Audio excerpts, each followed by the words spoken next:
Kelsey Mitchell's words didn't just echo in a post-game interview. They detonated across the sports world like a cultural earthquake. In a league often fueled by cliches and polite PR, she delivered raw conviction, shifting the conversation from ordinary basketball commentary to an extraordinary statement about Caitlin Clark, legacy and destiny. Clint Eastwood once said, "Sometimes, if you want a miracle, you just have to believe." Basketball has always been about belief too. Belief in teammates, belief in systems, and belief that tomorrow can be brighter than today. For the Indiana Fever, belief has often been the hardest thing to hold on to. For years, this franchise was trapped in shadows, struggling for wins, relevance, and even respect. But in 2024, something shifted. A new light cut through the gloom, carried by two women whose stories, when woven together, became more than a season. They became a resurrection. When Kelsey Mitchell spoke after a game, her voice didn't sound like the hollow echo of another post-game cliché. Instead, it rang with something deeper, rawer. Her words had weight. They weren't about statistics or standings or just another highlight on SportsCenter. They were about something sacred, loyalty, trust, and shared destiny. In those few sentences, she carried the emotions of a franchise that had been waiting far too long for a reason to dream again. At the heart of this story lies Kelsey Mitchell, a woman whose journey has been anything but easy. Drafted second overall in 2018, she was meant to be the cornerstone of the Fever's future. But instead of immediate success, she found herself stranded on a team that was sinking. Coaches changed, teammates rotated in and out, and seasons piled up with losses that drained the soul. For 6 long years, Mitchell stood in the fire, carrying the weight of expectations and disappointments. Many players would have asked out. Many stars would have sought brighter lights. But Mitchell stayed. Her loyalty was not blind. It was born of grit, of defiance, and of faith that one day the storm would break. Then came Caitlin Clark, the prodigy, the phenomenon. The player whose name had already rewritten college basketball history before she even stepped onto a WNBA court. Clark didn't just bring her game, she brought a cultural wave. She carried television ratings, merchandise sales, and packed arenas with her.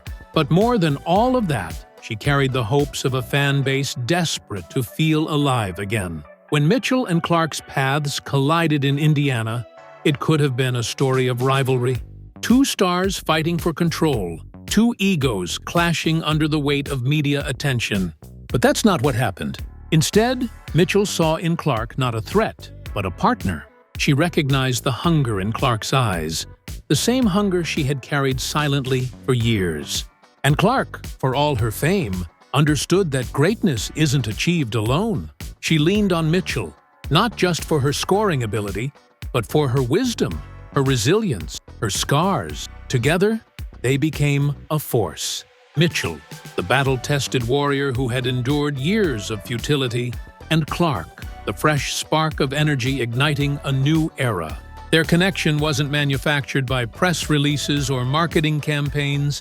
It was forged in practices, in late-night conversations, and in the quiet moments only teammates understand. The Fever's transformation wasn't just about numbers, though the stats told their own story. Attendance skyrocketed, tickets selling faster than they had in years. Wins finally began to stack, slowly washing away the sting of losing seasons. ESPN cameras returned to Indianapolis, bringing national attention back to a team that had long been ignored. Suddenly, the Fever were no longer an afterthought. They were must-watch basketball. But beyond the scoreboard, something far more powerful was happening. Something you couldn't measure with analytics or box scores. It was in the energy that filled the arena, the way fans leaned forward in their seats with every possession, the way children's eyes lit up as they watched their heroes on the court. You could feel it in the way Kelsey Mitchell smiled after hitting a clutch shot, as if years of frustration were finally giving way to joy. You could sense it in the way Caitlin Clark celebrated her teammates, reminding everyone that this wasn't just her story, it was theirs. And you could see it in the locker room, where belief spread like wildfire. This wasn't just a basketball team anymore. This was a movement, a rebirth, a family rediscovering its heartbeat. To understand the weight of this transformation, you have to remember what came before. From 2017 to 2023, Indiana was mired in mediocrity. The losses weren't just frequent, they were suffocating. Season after season ended with disappointment, as the Fever missed the playoffs year after year. For a franchise that once stood at the very top of the league, raising a championship banner in 2012, the fall from grace was not just difficult, it was brutal. The decline wasn't sudden, it was a slow unraveling. After the retirement of Tamika Catchings, the heart and soul of the team for over a decade, the Fever struggled to find a new identity. They cycled through coaches, hoping fresh leadership could spark a turnaround. They drafted players with promise, but few could carry the heavy weight of rebuilding a broken franchise. The culture that once defined Indiana, a culture of resilience, toughness, and championship pride, seemed to fade with every losing season. Fans felt it deeply. The Gainbridge Fieldhouse, once a place of celebration and energy, grew quieter with each passing year. Crowds thinned, excitement dimmed. Even the most loyal supporters struggled to find reasons to believe.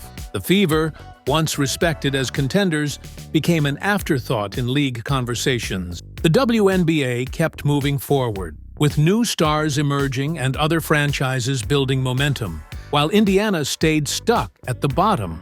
For the players, it was even harder. Imagine showing up every season, working tirelessly in practice, only to watch another campaign slip away. Coaches tried to motivate, rosters shifted constantly, but nothing seemed to break the cycle. The locker room carried the heavy silence of frustration. The city of Indianapolis, which had once rallied behind its team, looked on from the sidelines, waiting for a spark that never seemed to come. The Fever became a cautionary tale: how quickly glory can fade, how fragile success can be, and how hard it is to climb back once you've fallen. This was the reality Kelsey Mitchell walked into and endured for 6 long years. This was the storm before the rebirth, but Mitchell never left. That's the part that makes this story resonate. She could have asked for a trade. She could have looked for greener pasture, like so many stars do when their prime years begin to slip away. Instead, she stayed rooted in Indiana, waiting for the right moment. Her loyalty became her greatest statement. When Clark arrived, it wasn't just another rookie joining the roster. It was the fulfillment of Mitchell's patience, the answer to her silent prayer. The arrival of Clark was seismic, not only for Indiana, but for the league itself. The WNBA had long fought for national attention, often overshadowed by its male counterpart. But suddenly, Clark was pulling ratings that rivaled NBA games. Her college championship runs drew millions of viewers, and her rookie debut sold out arenas. She wasn't just a player, she was a cultural event. For the Fever, her arrival wasn't luck, it was destiny. And Mitchell, the steady guardian of the franchise, was ready to share the spotlight. Some might underestimate the emotional difficulty of this moment. For a veteran who has carried a team alone for years, it can be hard to welcome someone else as the face of the franchise. Pride can be a heavy burden. But Mitchell's response was not jealousy, it was generosity. She leaned in. She supported Clark. She understood that the Fever's rise required not just individual brilliance, but unity. And in doing so, she revealed the depth of her character. Their chemistry on the court reflected that bond. Mitchell's explosiveness complemented Clark's vision. Mitchell could attack defenses, create space, and deliver dagger threes, while Clark orchestrated plays, threading impossible passes and stretching defenses with her limitless range. Together, they became a dual threat that few teams could contain. For the first time in years, Indiana had an identity: fearless, fast, and unrelenting. Yet, the numbers only tell part of the story. What makes this narrative powerful is the emotional current running underneath. Fans didn't just cheer for wins, they cheered for redemption. They cheered for Mitchell finally getting her moment. They cheered for Clark, proving she could handle the weight of expectations. And they cheered for the Fever, as a team rising from the ashes, becoming a symbol of perseverance. Basketball is never just about basketball. It's about culture, about identity, about the way a game can mirror life itself. The Fever's story is about patience and payoff, about endurance meeting opportunity. It's about the beauty of loyalty rewarded and the spark of fresh talent embraced.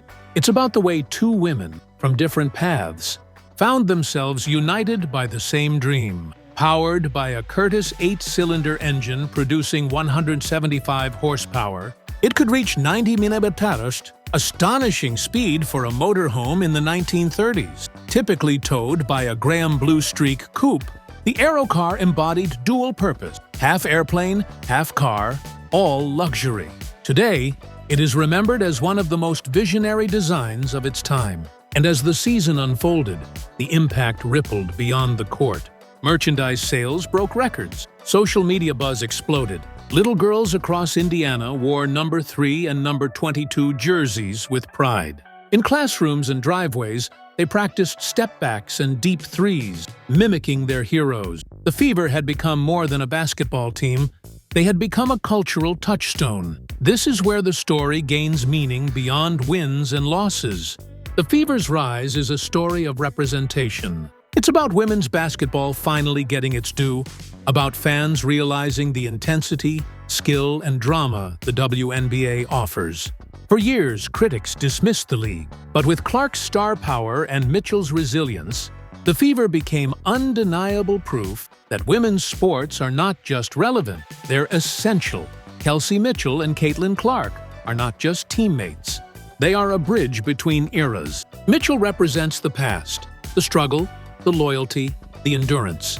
She is the face of perseverance, the player who stood tall when the franchise was at its lowest, who never walked away, who believed even when the scoreboard told her not to. For years, she played in half-empty arenas, often overshadowed, yet she poured her heart into every game. That's what makes her presence today so meaningful. She carried the pain of yesterday so that tomorrow could be possible. And then came Caitlin Clark. She represents the future, the excitement, the growth, the possibility. Her arrival didn't just bring another skilled player into the league. It brought with it an electric surge of hope, energy, and belief that women's basketball could reach new heights. Every shot she takes feels bigger than just 2 or 3 points. It feels like a statement. It feels like proof that dreams can come true, that the WNBA belongs at the very center of the sports world.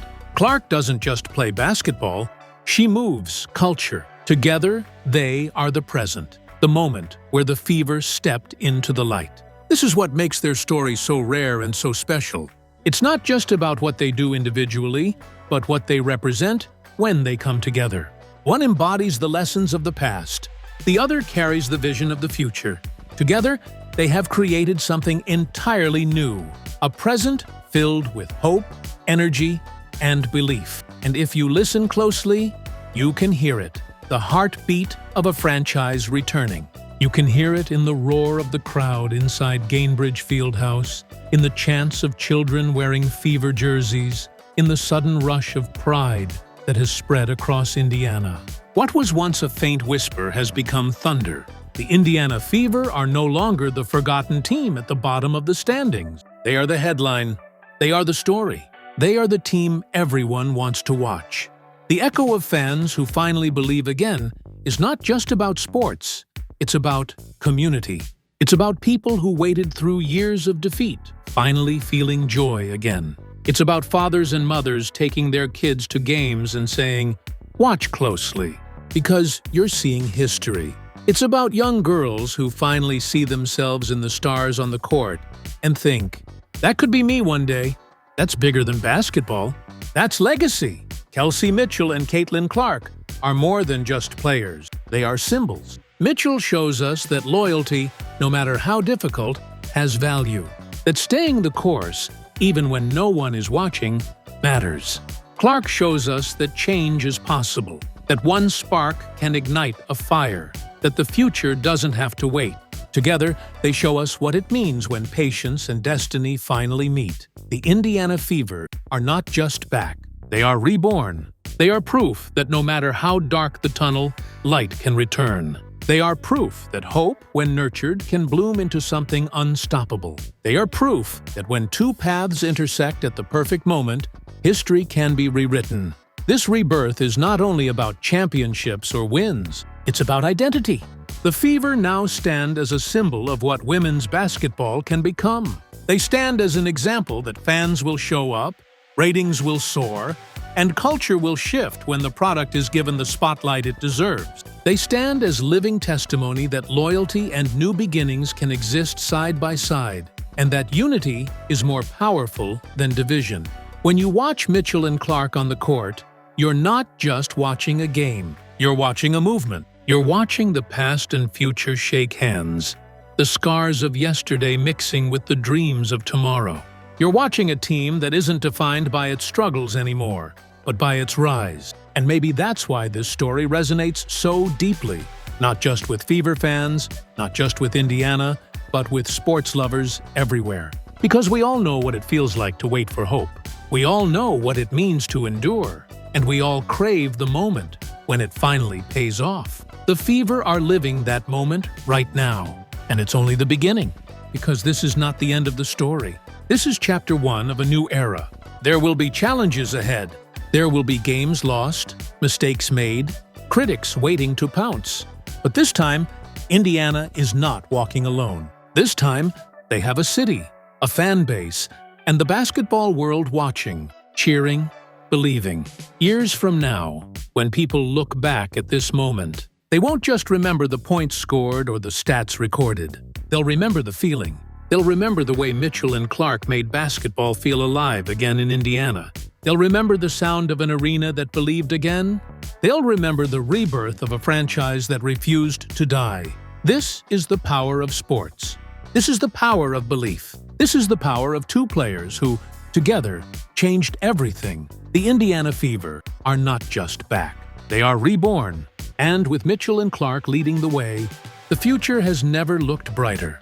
If you felt the heartbeat of this story the way we did, make sure to like this video, drop a comment below with your thoughts, share it with fellow basketball fans, and don't forget to subscribe for more powerful stories from the world of sports. Your support helps us keep telling these stories that matter.